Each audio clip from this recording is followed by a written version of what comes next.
Hello dear student, welcome back to tuition point. Previous video में हमने Boolean algebra और उसके कुछ बेसिक लॉज पढ़े थे। आज इस वीडियो में बाकी के लॉज या थ्योरम हम पढ़ने वाले हैं, तो वीडियो को आपने बिल्कुल स्किप नहीं करनी और लास्ट तक देखनी है। एंड अगर चैनल पर नए हो तो सब्सक्राइब करके जाना और बेल के आइकन को ज़रूर प्रेस करना ताकि हमारे हर वीडियो की नोटिफिकेशन आप तक पहुंचती रहे। So let's begin. Hey there. Subscribe to my channel. And also press this bell icon. Boolean algebra हमने कहा था कि ये सेट ऑफ रूल्स है जो कि हम यूज़ करते हैं लॉजिक एक्सप्रेशन को सिंप्लीफाई करने के लिए। राइट, लॉजिक एक्सप्रेशन को किस तरह हम सिंप्लीफाई करेंगे? फॉर एग्जांपल अब यहाँ पर देखो हमें कितना बड़ा लॉजिक एक्सप्रेशन गिवन है जो कि हमने फिर सिंप्लीफाई करके लास्ट में y is equal to A plus A complement B C. तो अब देखो कितना बड़ा लॉजिक एक्सप्रेशन हमने सिंप्लीफाई कर दिया है कितने छोटे एक्सप्रेशन में। अब ये किस तरह पॉसिबल है? ये पॉसिबल है अगर हम यूज करें सेट ऑफ रूल्स जो कि जॉर्ज बुल ने इंट्रोड्यूस किए थे 1847 में। ये वो रूल्स है या लॉज है या थ्योरम्स है जो कि जॉर्ज बुल ने इंट्रोड्यूस किए थे। अब जो फर्स्ट फोर है, idempotent law, complement law, identity law, involution law, ये हमने डिटेल में पढ़े थे प्रीवियस वीडियो में। मैं लिंक डिस्क्रिप्शन में दे दूंगा, आप वहां से डिटेल में जो है वो स्टडी कर सकते हैं। लेकिन मैं यहाँ पर भी जो है थोड़ा थोड़ा कर दूंगा ताकि आप लोगों को आइडिया हो और थोड़ा प्रैक्टिस हो जाए। लेकिन हमारा मेन फोकस होगा associative law, commutative law, distributive law and the De Morgan law. De Morgan law जो है वो बहुत ज़्यादा इंपॉर्टेंट है, आपने इसको बहुत ज़्यादा गौर से जो है देखना है। आइडेम्पोटेंट लॉ में हमने कहा था कि अगर एक वेरिएबल खुद के साथ यानी विद इट सेल्फ मल्टीप्लाई हो रहा है या एंड हो रहा है तो उसका आउटपुट भी वही वेरिएबल होगा। ज़ीरो है ए की वैल्यू, सो 0.0 से 0 आता है एंड 1.1 से आता है 1। तो जो भी वैल्यू वेरिएबल का होगा उसका आउटपुट भी वही होगा। सेम इसी तरह इन द केस ऑफ और गेट हमने कहा था कि अगर एक वेरिएबल खुद के साथ प्लस हो रहा है या और हो रहा है तो उसका आउटपुट भी वही वेरिएबल होगा। जिस तरह 0 प्लस 0 से आता है 0 एंड 1 प्लस 1 से आता है 1। तो जो भी वेरिएबल इनपुट में होगा वही वेरिएबल आउटपुट में होगा आइडेम्पोटेंट लॉ में। आइडेंटिटी लॉ है कि अगर एक वेरिएबल 0 के साथ ऐड हो रहा है तो उसका आउटपुट भी वही वेरिएबल होगा। अगर ये 0 प्लस 0 है तब भी जो है 0 होगा। अगर 1 प्लस 0 है तो इसका आंसर 1 होगा। मतलब जो हमारा वेरिएबल होगा वही आउटपुट होगा। सेम यहाँ पर हमने कहा था कि अगर एक वेरिएबल एंड हो रहा है या मल्टीप्लाई हो रहा है 1 के साथ तो उसका आउटपुट भी वही वेरिएबल होगा। किस तरह? अगर लेट सपोज ए की वैल्यू 0 है, सो 0.1 इज इक्वल टू 0 और 1.1 इज इक्वल टू 1। तो इनपुट में जो वेरिएबल होगा अगर वो 1 के साथ एंड हो रहा है या 1 के साथ मल्टीप्लाई हो रहा है तो उसका जो है आउटपुट भी वही वेरिएबल होगा। अब यहाँ पर देखो जब 0 एंड हो रहा है, एंड ए एंड डी या मल्टीप्लाई हो रहा है तो उसका आउटपुट क्या होगा? 0 होगा। हम वेरिएबल पर डिपेंड नहीं करते। देखो अगर ए की वैल्यू 0 है सो 0.0 से 0 आता है। अगर ए की वैल्यू 1 है सो 1.0 से भी 0 आएगा। तो अगर एक वेरिएबल 0 के साथ मल्टीप्लाई हो रहा है या एंड हो रहा है तो वेरिएबल डिपेंड नहीं करता, उसका आंसर 0 होगा। सेम इसी तरह अगर और हो रहा है या प्लस हो रहा है एक वेरिएबल 1 के साथ तो उसका आंसर 1 होगा। हम नहीं देखेंगे कि वेरिएबल क्या है। अगर a की वैल्यू 0 है सो 0 प्लस 1 इज इक्वल टू 1 और अगर a की वैल्यू 1 है सो 1 प्लस 1 इज इक्वल टू 1। तो डिपेंड नहीं करता कि वेरिएबल क्या है, डायरेक्ट इसका आंसर 1 होगा। कंप्लीमेंट लॉ में हमने कहा था कि 0 का कंप्लीमेंट 1 होता है, 1 का कंप्लीमेंट 0 होता है। लेकिन अगर एक वेरिएबल अपने कंप्लीमेंट के साथ मल्टीप्लाई होता है तो उससे 0 आता है। देखो a की वैल्यू 0 है सो 0 इसका कंप्लीमेंट 1 होगा, सो 0.1 से आता है 0। और अगर a की वैल्यू 1 है तो उसका कंप्लीमेंट 0 होगा, तब भी जो है हमारे पास आंसर 0 आएगा। अब सेम इसी तरह अगर एक वेरिएबल अपने कंप्लीमेंट के साथ ऐड होता है तो उससे 1 आता है। जैसा कि 0 प्लस कंप्लीमेंट 0 का 1 होगा, सो 0 प्लस 1 से 1। और अगर a की वैल्यू 1 है सो उसका कंप्लीमेंट 0 होगा, लेकिन तब भी जो हमारा आंसर है, आउटपुट है, वो 1 आएगा।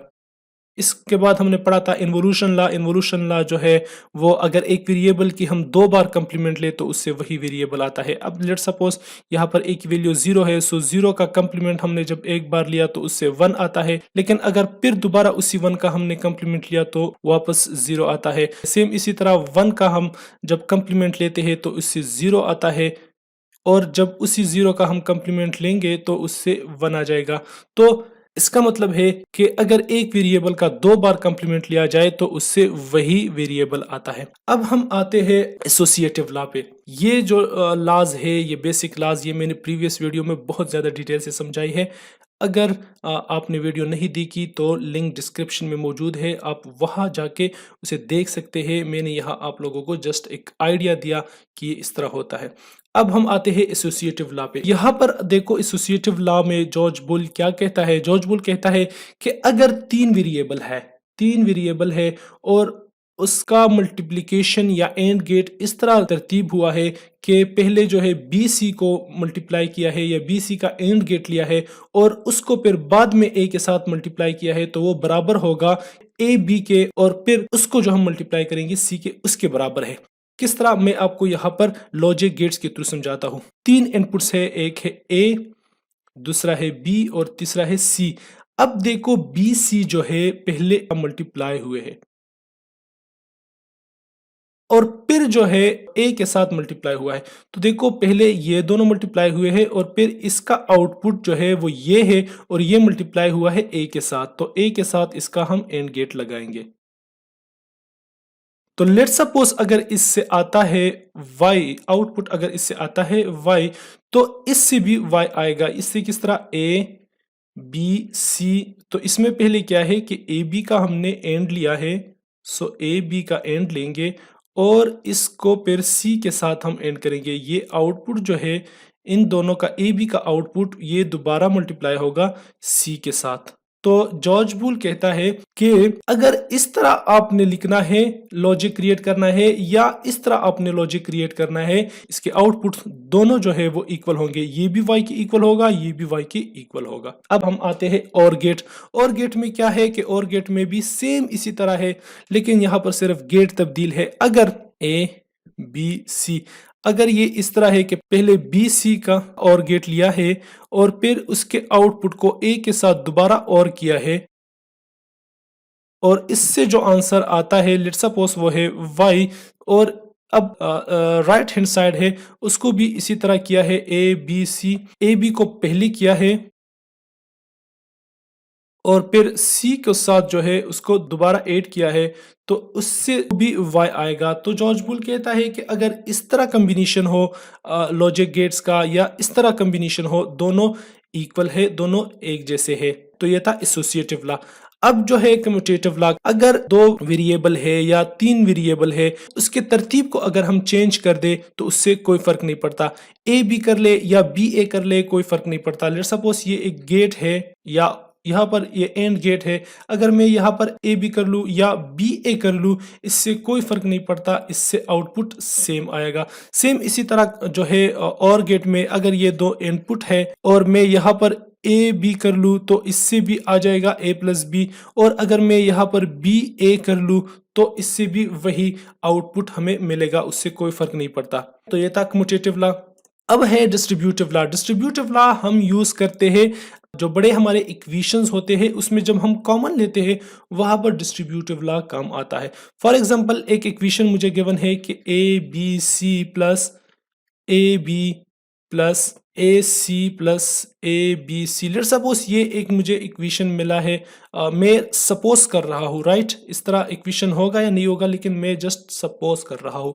तो इसमें हम क्या करते हैं कि ए बी को कॉमन करते हैं, तो इससे क्या होता है कि यहाँ पर c प्लस 1, फिर यहाँ पर सेम इसी तरह ए सी को मैं कॉमन करता हूँ, तो क्या रह जाता है यहाँ पर 1 प्लस बी। मेरा बताने का मतलब ये था कि हम डिस्ट्रीब्यूटिव लॉ कहाँ पर यूज करते हैं। वैसे तो सारे जो लॉज है हमारे बुलियन अलजेब्रा के, वो सारे के सारे सिंप्लीफिकेशन में यूज होते हैं। तो मैंने जस्ट आप लोगों को प्रैक्टिकल समझाया कि इस तरह हम इसको यूज कर सकते हैं। अगर ये इस तरह हो कि ए है, बी है और सी है, मैं लॉजिक गेट्स के थ्रू भी समझाने की कोशिश करता हूं। अगर बी सी जो है वो ऐड हो रहे हैं, और फिर ये BC का आउटपुट मल्टीप्लाई हो रहा है A के साथ, तो हम इसको किस तरह लिखेंगे?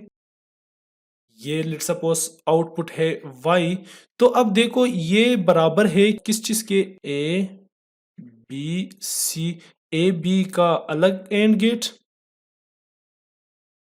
फिर AC का अलग एंड गेट, तो यहाँ पर जो है मैं AC का करता हूँ A, और फिर ये C का इसका अलग एंड गेट, और फिर इन दोनों का आपस में क्या मैं कर लेता हूँ? और गेट। तो ये बराबर है इस y के, राइट। अगर हम इसको इस तरह लिखेंगे या इस तरह लिखेंगे तो ये इक्वल है, इसको कहते हैं डिस्ट्रीब्यूटिव लॉ, राइट। सेम इसी तरह अगर इक्वेशन में दो वेरिएबल इस तरह गिवन हो तो हम इसको इस तरह लिख सकते हैं, मतलब a, ये है a, b और c। लेट्स सपोज अगर b c एंड हो रहे हैं और फिर a के साथ ये प्लस हो रहे हैं, तो इसका जो आउटपुट है वो बराबर होगा किस चीज के? a प्लस बी और फिर a प्लस सी, राइट। ये है a और ये है c, और इसके बाद इसका एंड गेट, तो ये बराबर होगा किस चीज के? y के, लेट सपोज। अब देखो यहां पर क्या है, यहां पर जो है पहले BC क्या हो रहा था? और हो रहा था, लेकिन यहां पर BC एंड हो रहा है। फिर A जो है वो बाद में एंड हो रहा है, यहां पर बाद में और हो रहा है।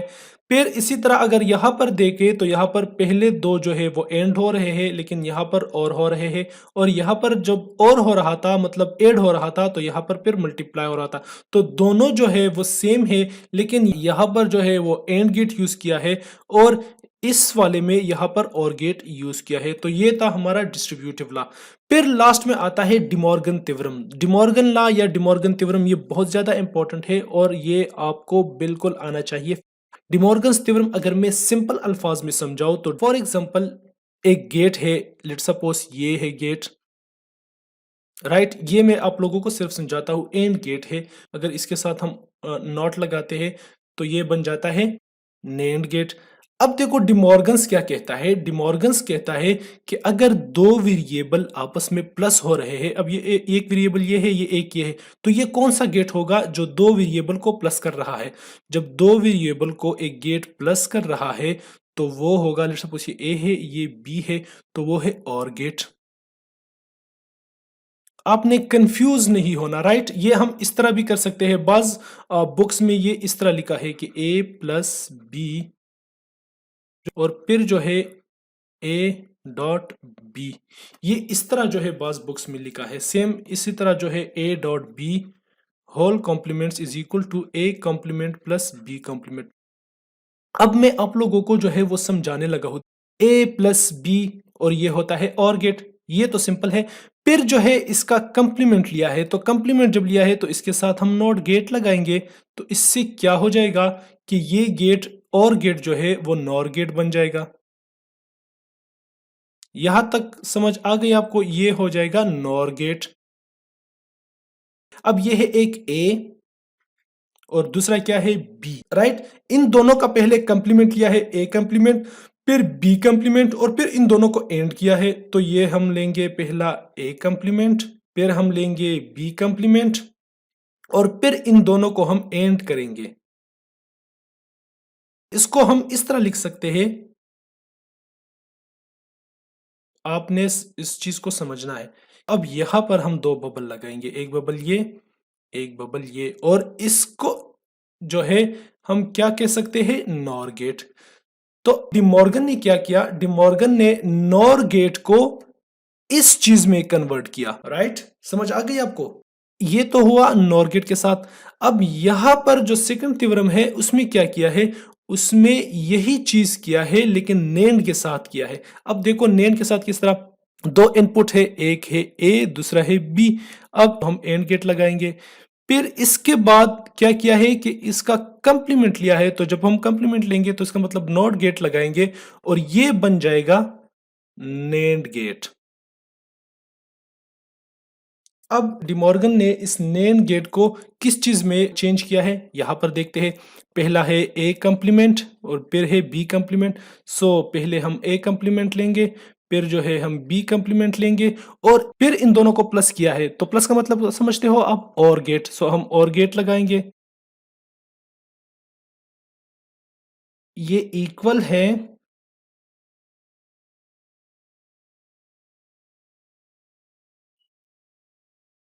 ये भी नेंड गेट।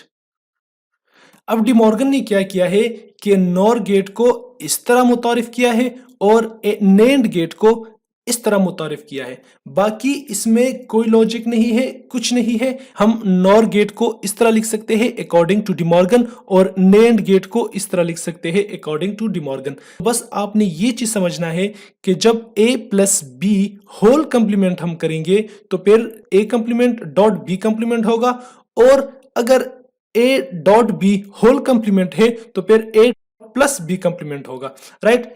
तो डिमॉर्गन थ्योरम्स जो है वो बेसिकली कुछ नहीं है, सिर्फ नॉर गेट को मुतारिफ किया है एक अलग गेट में। सेम इसी तरह नेंड गेट हम इस तरह पहले पढ़ते थे, अब डिमॉर्गन ने इसको क्या कर दिया है, इस तरह किया है। अब आपकी मर्जी है कि आपने इन गेट को कहां पर कैसे यूज करना है, राइट। तो ये था आज का हमारा topic, laws of Boolean algebra. उम्मीद करता हूं कि आप सारे लॉज समझ गए होंगे, कहीं पर कोई मसला नहीं होगा। लेकिन अगर कोई मसला है, कहीं पर प्रॉब्लम है, या कहीं पर आपको समझ नहीं आई है, या मैं समझा ना सका हूँ, या मैं एक पॉइंट मिस कर गया हूँ, तो मुझे आप कमेंट सेक्शन में बता सकते हैं। इंशाल्लाह वो मसला या वो प्रॉब्लम आपका मैं क्लियर करवा दूंगा। तो अगर आप लोगों ने चैनल को सब्सक्राइब नहीं किया है तो प्लीज़ सब्सक्राइब कर ले और साथ में नोटिफिकेशन बिल भी ज़रूर प्रेस कर ले, ताकि हमारी हर वीडियो की नोटिफिकेशन आप तक पहुंचती रहे। मिलते हैं नेक्स्ट वीडियो में, तब तक के लिए अपना ख्याल रखिएगा। अल्लाह हाफिज़।